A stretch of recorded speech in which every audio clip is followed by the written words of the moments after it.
Magandang umaga sa inyong lahat. Magandang gabi sa mga nakakapanood ng gabi.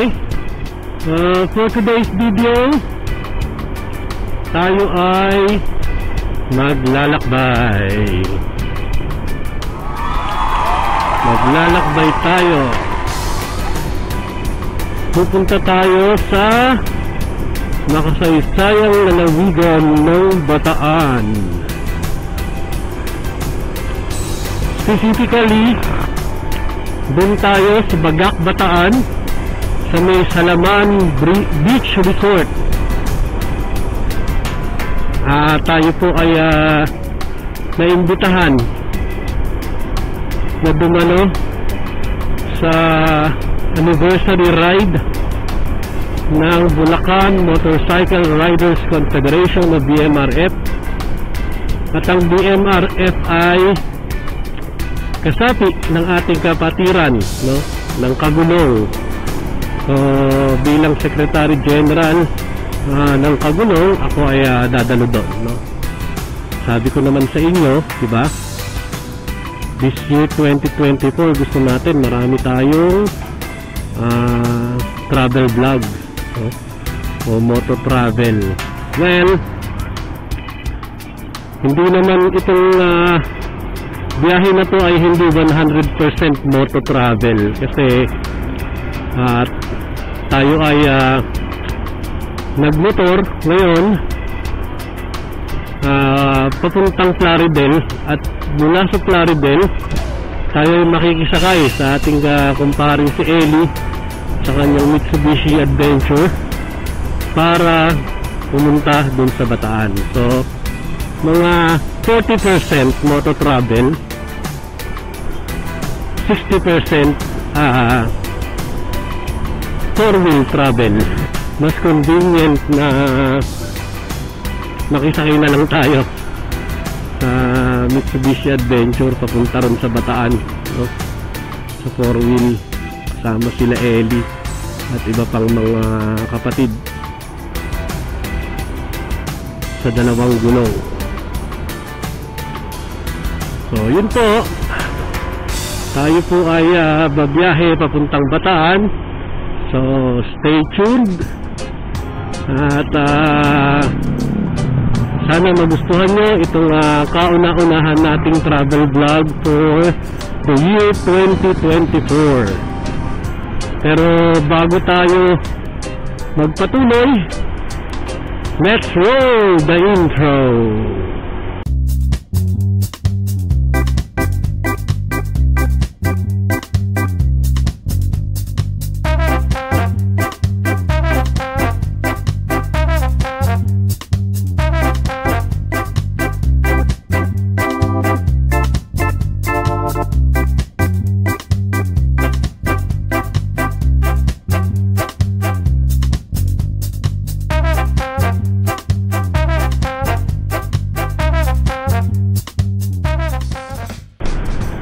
Alright, time check.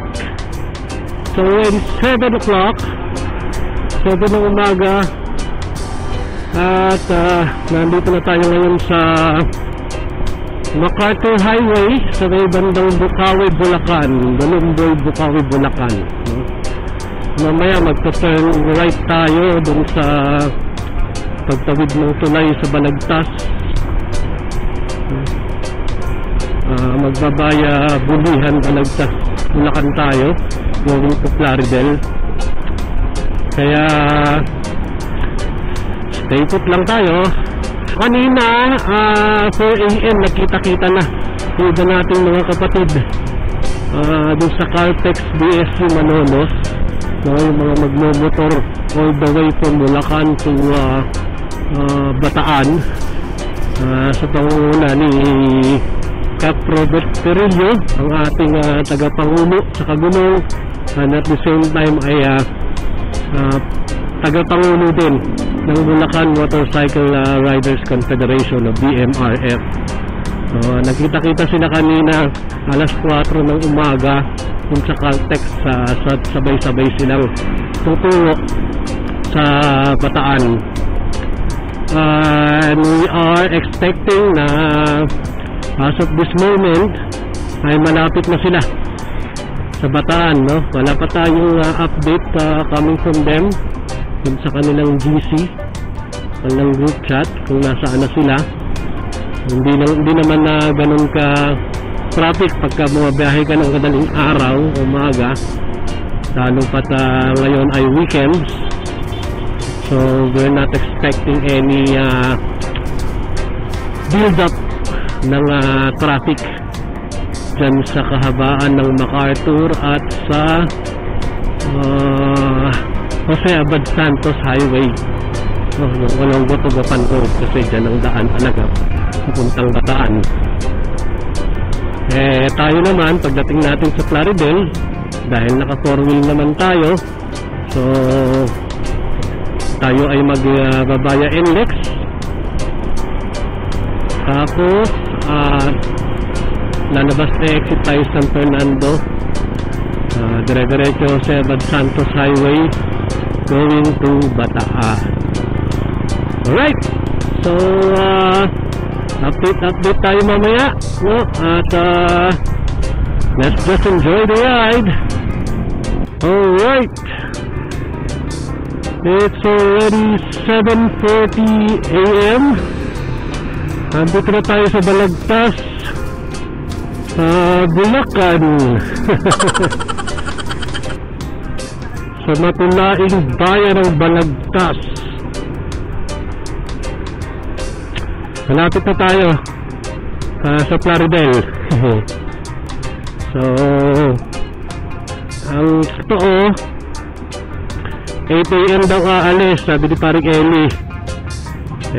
7:40 na, so we're running late, no? Pagdating natin dun, papark lang natin yung motor, tapos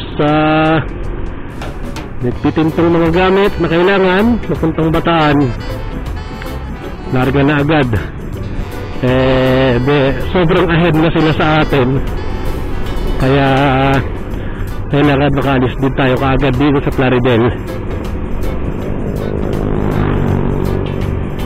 para hindi rin tayo tanghalin, no, sa pagdating sa Bataan. Alright, marami pa tayong travels na ganito, no? This 2024 dadalasan natin ng konti ang pagbiyahe-biyahe kasi lalo na ngayon magsasama na, so marami tayong mga pamamasyal na gagawin, and of course abangan nyo na rin yung ating history ride, no? Yung pagpunta natin sa mga historical sites para bigyan kayo ng impormasyon o makabuluhang impormasyon tungkol sa ating kasaysayan. Alright, so nagmomotor na rin lang tayo, so madali tayo makapunta sa mga historical sites na yan, so i-maximize na natin yung pagkakataon to revisit our history. Alright, so malapit na tayong tumawid sa bypass road, patawid ng barangay Bulihan, Balagtas, Bulacan. After ng Bulihan ay Plaridel na, so malapit-lapit na tayo, malapit-lapit na tayo sa katotohanan.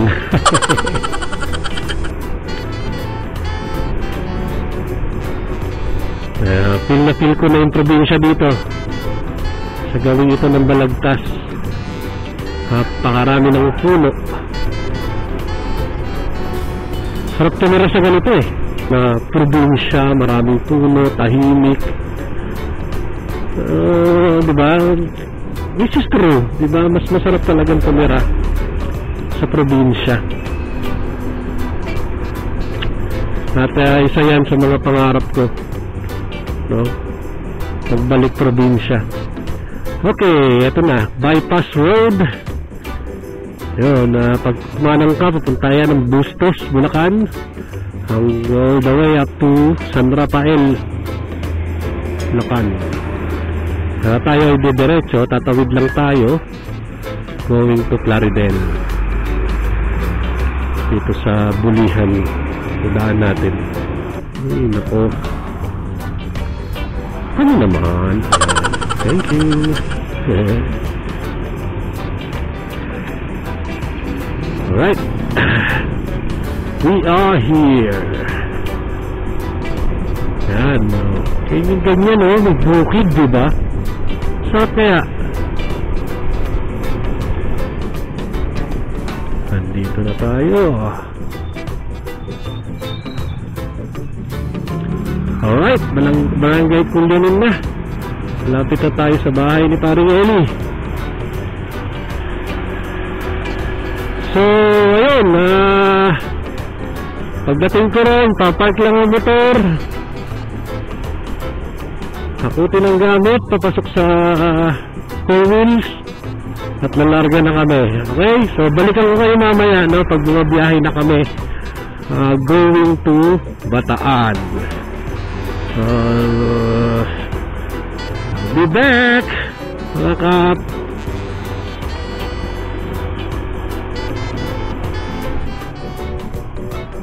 Here we are. Ayan na po ang ating sasakyan.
Okay, so andito na po tayo ngayon sa Salaman Beach Resort sa may Bagak, Bataan. So, medyo ilang oras din namin siyang binyahe. At hindi ko na nag-aanong kinunan ng video yung aming biyahe. May ilang clips na lang kasi nasa likod ako ng sakyan. So, ang hirap makukuha ng magandang view. I-enjoy lang natin yung happenings dito, no? Na inorganize ng ating mga kapatid mula sa Bulacan Motorcycle Riders Confederation or BMRF at mga kapatid din natin sa Kagulong. So, see you later mga kapatid. Enjoy natin yung view, enjoy natin yung ambience dito sa Salaman Beach Resort.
General ng Kagulong.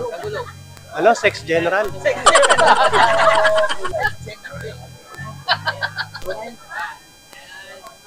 Eto, maano na dalawang bote. Ano? Yung mga dalawang bote yan. Ay, ano ilang?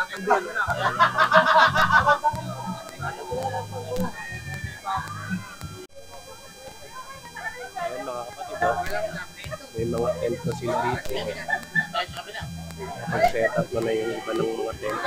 Ako yung tent ko hindi ko pa sa setup kasi sobrang init. Hindi na sikat ng araw dito sa Salaman Beach Resort.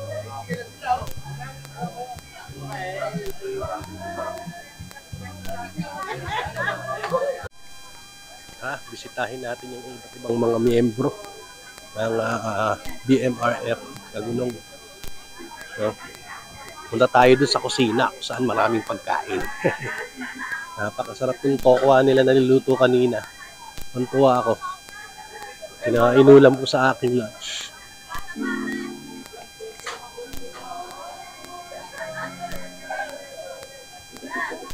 Ito yung mga cottage dito sa Salaman Beach Resort. Dati mababa ang bubong nito eh. Ngayon tinaasan na nila.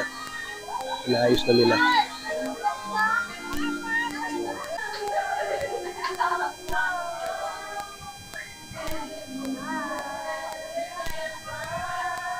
Social yung iniinom nyo ah. Siyempre.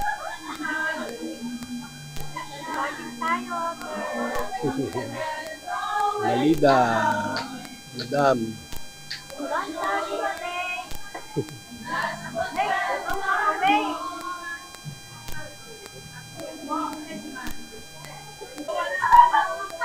Yan, yung mga hindi natulog, na-excite sa ride, ngayon tulog.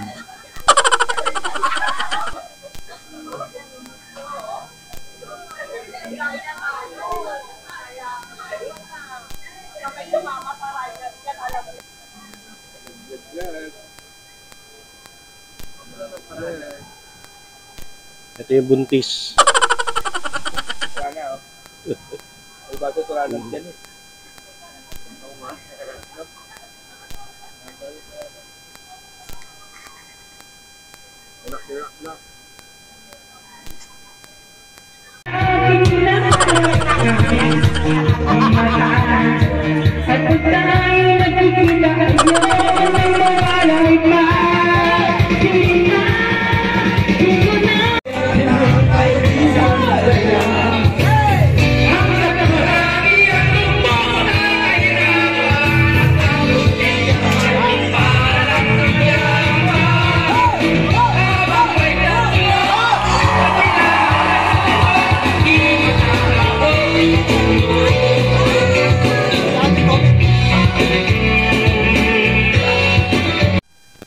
Okay guys,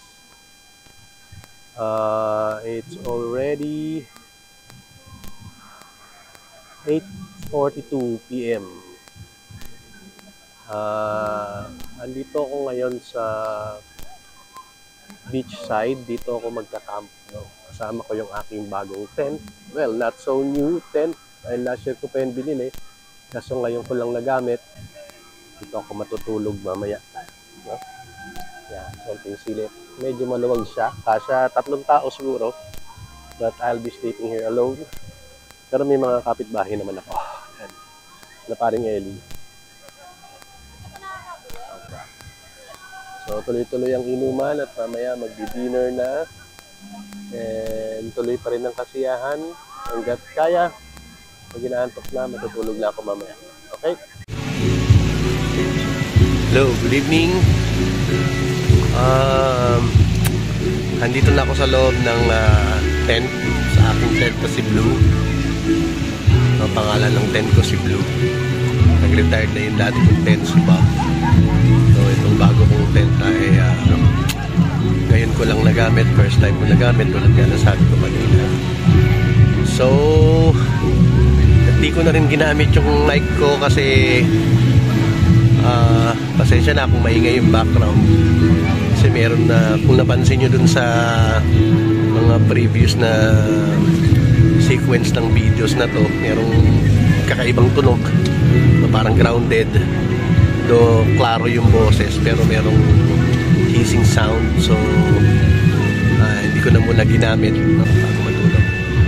Medyo malakas yung hangin at hindi ganun ka-stable tong tent natin. So nagpatulong tayo sa mga kasamahan natin dito, mga kapatid, no, para lagyan ng talian yung tent natin at lagyan ng kawayan sa gilid para hindi siya mabuwal. Hopefully hindi na siya mabuwal sa lakas ng hangin at makatulog tayo ng maayos, no, hanggang maaga. Okay, good night po sa inyo lahat. See you tomorrow mga kap. Malamig na umaga mga kap.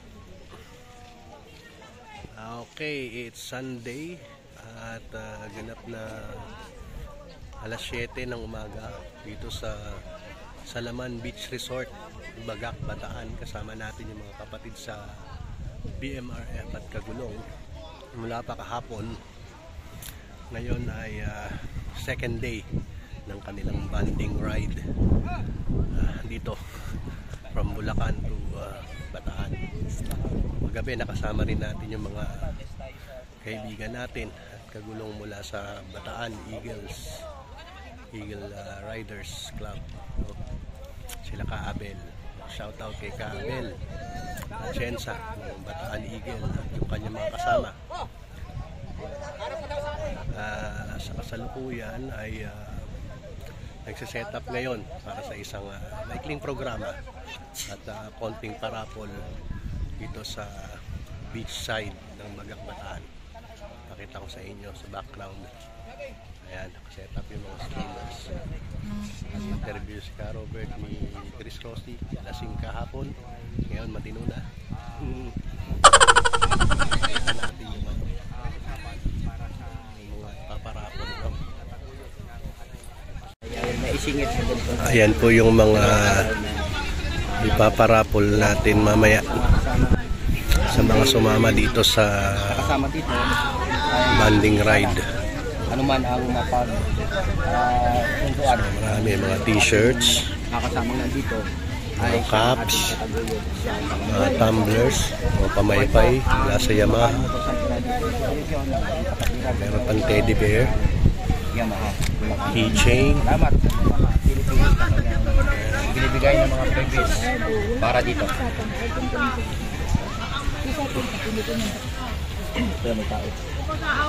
Thank you. Lapit tayo sa beach. Ito po yung beach sa umaga.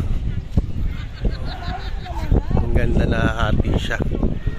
So, may natitirang sandbar sa gitna sa pagitan ng dalawang tubig. By the way, yung tubig, itong part ng tubig na ito ay galing dun.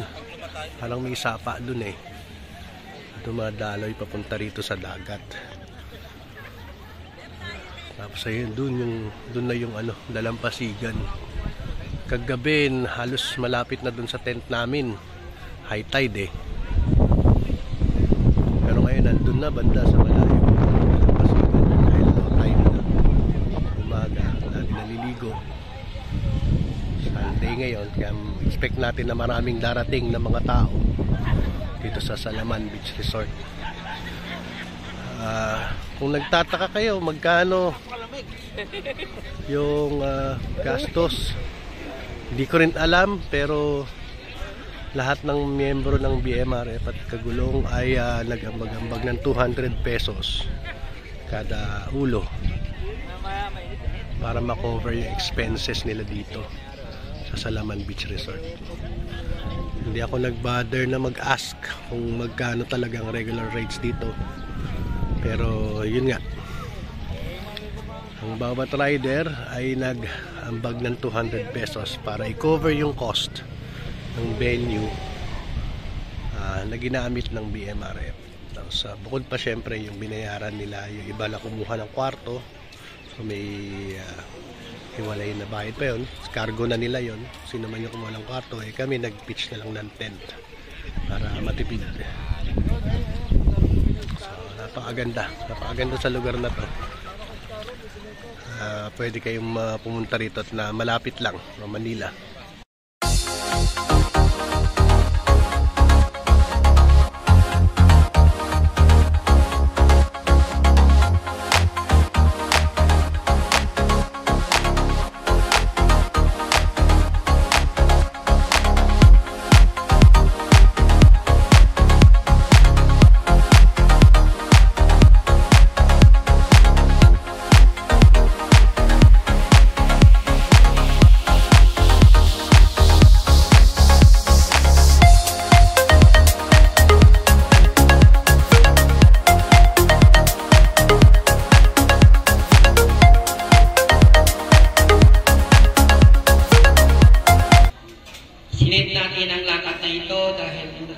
Pasko ay wala tayong Christmas party o anumang okasyon sa nagdaang Pasko.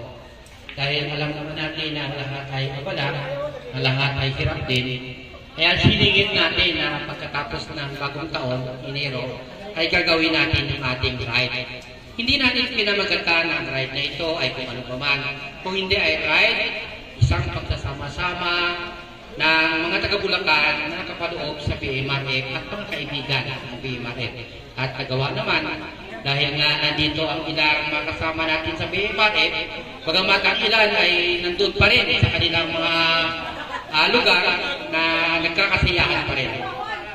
Pero hindi natin sasayangin ang pagkakataon na mabigyan namin kayo ng kaunting info kaugnay sa pagkaharap-harap natin ito.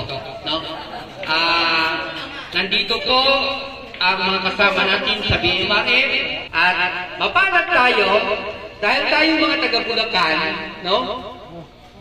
Eh hindi tayo pinabayaan ng ating mga kapatid dito sa Bataan.